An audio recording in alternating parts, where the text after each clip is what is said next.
All right, well, here we go again. Another day, another recall, another risk of fire. Now, in this case, Stellantis just issued a recall affecting over 1.3 million Jeeps, Wranglers, as well as Gladiators worldwide.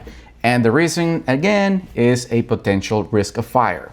Now, before you assume this is yet another 4xe battery situation, you need to stop. This is actually impacting way more vehicles than that. This is pretty much impacting Jeep Wranglers in general, as well as Gladiator. All right, so stick with me. And if you own a 2021 to 2025 Jeep Wrangler or a Jeep Gladiator, you may want to hear what I have to say.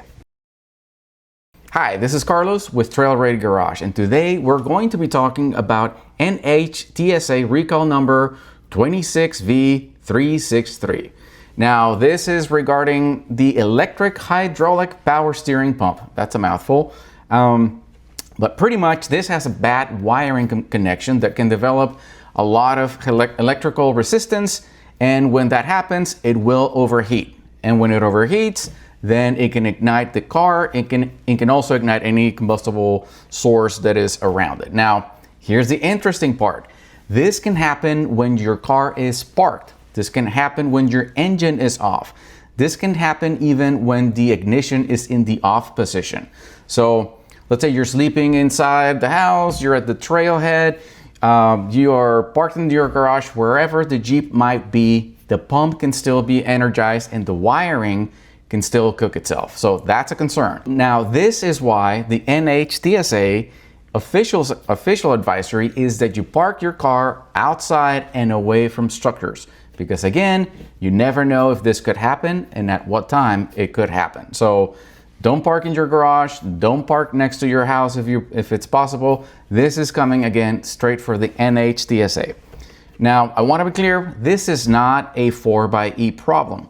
This is not a hybrid battery issue. This is not an EV problem. It actually affects, again, vehicles from 2021 through 2025, from the Jeep Wranglers to the Gladiators, whether you have the 3.6 engine, the e-torque, the 2.0 turbo, whatever it might be, you are likely impacted. Now again, there's 1.3 million vehicles that are potentially affected globally. And just here in the United States, we have more than 1 million vehicles alone being impacted by this. So this is a broad recall. This is a hardware and manufacturing defect, again, in the power steering pump connector. So this is not in the battery, this is not in the hybrid system, but again, if you have a Jeep Wrangler or Gladiator, you are likely impacted. So here's the part that I need you to pay attention to. Jeep knew about this, or Stellantis knew about this, and they actually started investigating this back in May of 2023. That was 3 years ago. Now, they investigated this for nearly a year, and at that point, back in April of 2024, they decided to close the investigation, thinking that there was not enough evidence to say that this was an unreasonable risk. Now, fast forward a little bit later into August of 2024, more fires are coming in, and they reopened the investigation. Now, the NHTSA gets tired of waiting for Stellantis to figure out what's going on. So they had a little bit of back and forth, and there were some information requests as well. So by April of 2026, Fiat pretty much finally, or Stellantis in this case, finally confirms, yes, there is a loose electrical connection that can cause this connection to melt and start a fire.